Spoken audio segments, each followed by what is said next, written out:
Bonjour les amis, bienvenue sur la chaîne pour ce premier tuto montage intitulé montage au toc, donc pour la truite qui ouvrira le 12 mars, donc d'ici la semaine prochaine. Alors tout d'abord je vais vous demander, si vous n'êtes toujours pas abonné, de vous abonner ainsi que d'appuyer sur la petite cloche qu'il y a sur le côté, ainsi vous aurez toutes les notifications et vous serez prévenu de toutes les prochaines vidéos que je publierai.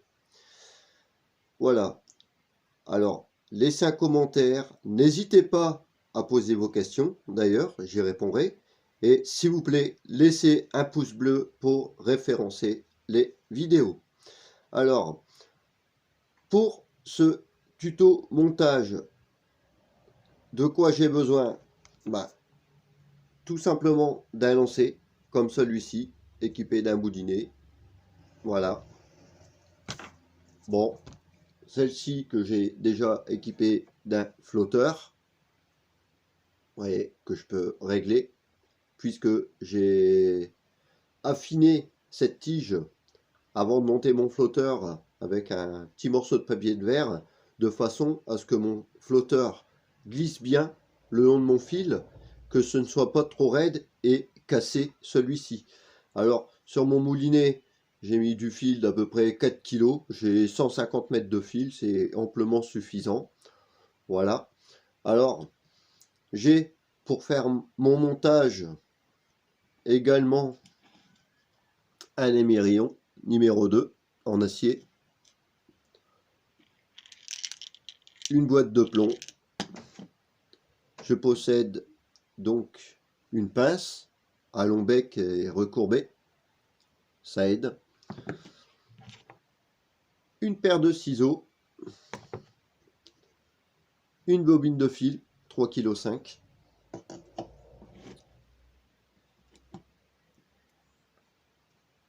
un hameçon comme celui-ci, voyez, gris, argenté, sans ardillon, numéro 8, avec, au niveau de la palette, c'est un anneau. Ensuite, ça, bouchon d'oreille, vous verrez, ça c'est la petite astuce de fin. Et une ligature là de sac congèle. Vous verrez également à la fin l'astuce. Voilà, alors sans plus tarder, donc en premier, le bouchon étant déjà monté, je vais monter l'émerillon. Tac. Je passe le fil dans la boucle, comme celui-ci. Voilà. Je vais faire quelques tours. Donc, 1, 2, 3, 4, 5, 6. Voilà. Hop. Je repasse ensuite le bout de mon fil dans la boucle située donc sous l'anneau et pas dans l'anneau, surtout pas.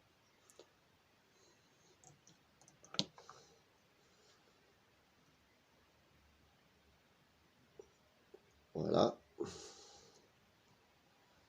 Je tire.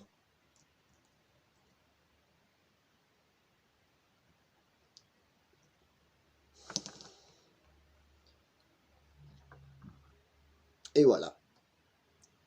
Alors j'ai un peu mouillé là mon fil, puisque forcément lorsque vous serrez un tel nœud, celui-ci étant donc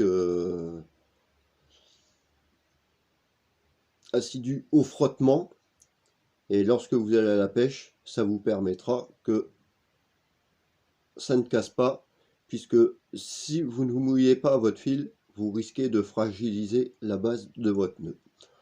Voilà, alors je coupe l'excédent. Voilà, maintenant on émerillon monté.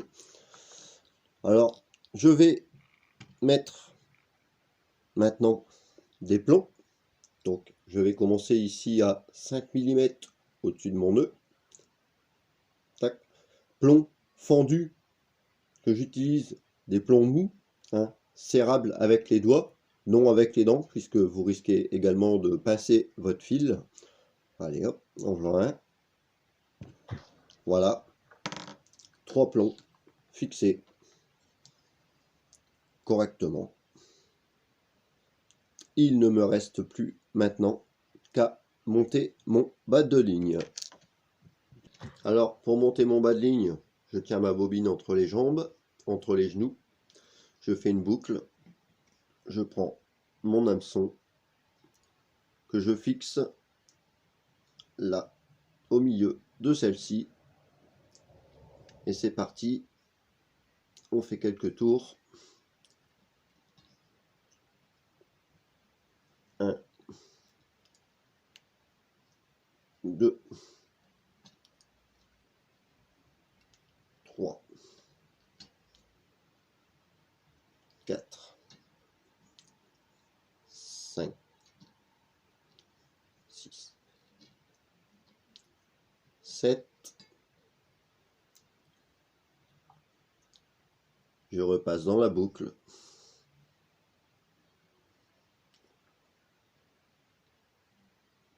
Je tire. Hop. Et voilà. Je m'assure bien que l'intérieur de mon bas de ligne, le fil passe vers l'intérieur de mon hameçon. Voilà. Je coupe ensuite l'excédent. Tac. Je laisse à peu près 3 mm. Je tire, je m'assure que le fil soit bien remonté juste derrière l'anneau. Donc le fil de mon bas de ligne vers l'intérieur de l'hameçon. Et voilà. Voici venu maintenant le temps d'utiliser ceci. Cette ligature ça congèle. Alors je le dénude afin d'obtenir le fil de fer. Comme ceci, j'ai retiré le plastique. Je vais dès à présent passer le bout de la tige de fer dans l'anneau. Voilà. Je laisse à peu près 3 cm. Hop. Je le plie.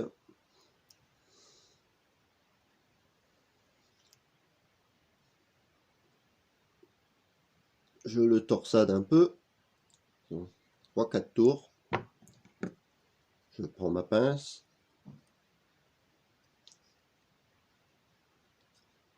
Façon de serrer la torsade.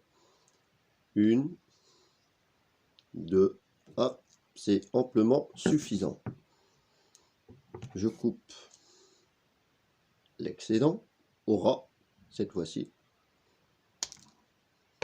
Tac. On va dénuder un peu plus loin. Je vais tourner autour de mon fil que j'ai fixé autour de mon hameçon pour faire le bas de ligne. Voilà, en décalant un petit peu, en partant vers l'intérieur de mon hameçon.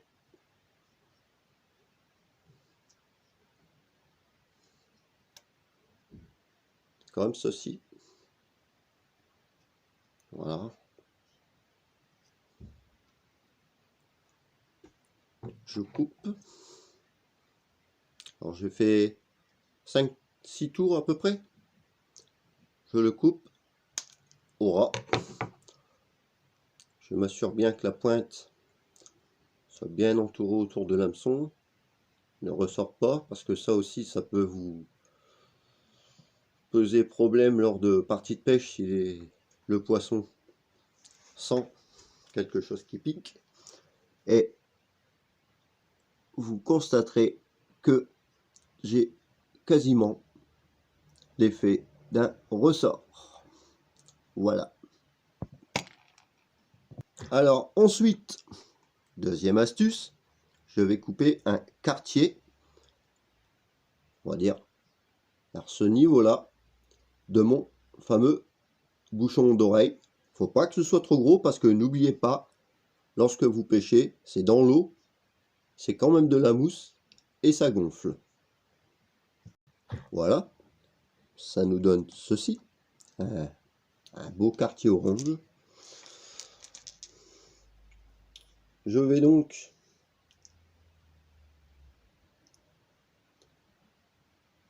piquer de l'intérieur de ce que j'ai coupé vers la partie lisse à une base de mon quartier d'orange. Voilà.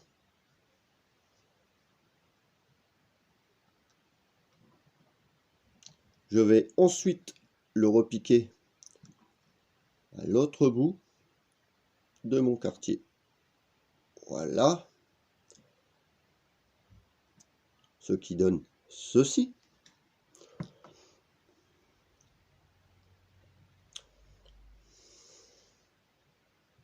Alors, je vais maintenant remonter ça sur la monture de fil de fer en le vissant tout doucement dessus avec mes doigts. Voilà, en remontant au maximum vers l'anneau de mon hameçon, en laissant toujours bien mon fil de bas de ligne vers l'intérieur. Et voilà, ce qui vous donne ceci. Ensuite, une chose à ne pas oublier, si vous pêchez même avec un appât, forcément de la mousse quelque part, ça flotte. C'est pour ça que là, je rajoute un plomb d'une certaine grosseur, on va dire 4-5 cm de mon bas de ligne. Tac. Là par contre, j'ai utilisé un plomb dur, donc je le serre un peu avec ma pince, ce qui me donne ceci. Reste plus qu'à finaliser mon bas de ligne.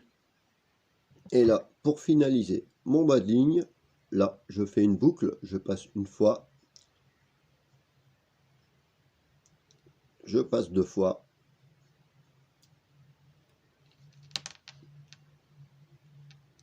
je tire,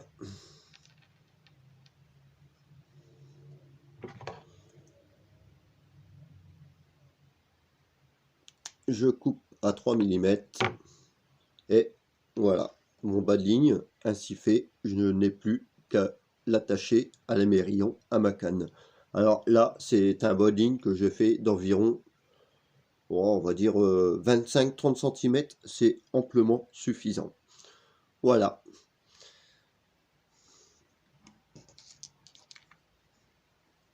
J'attache ça à mon émerillon.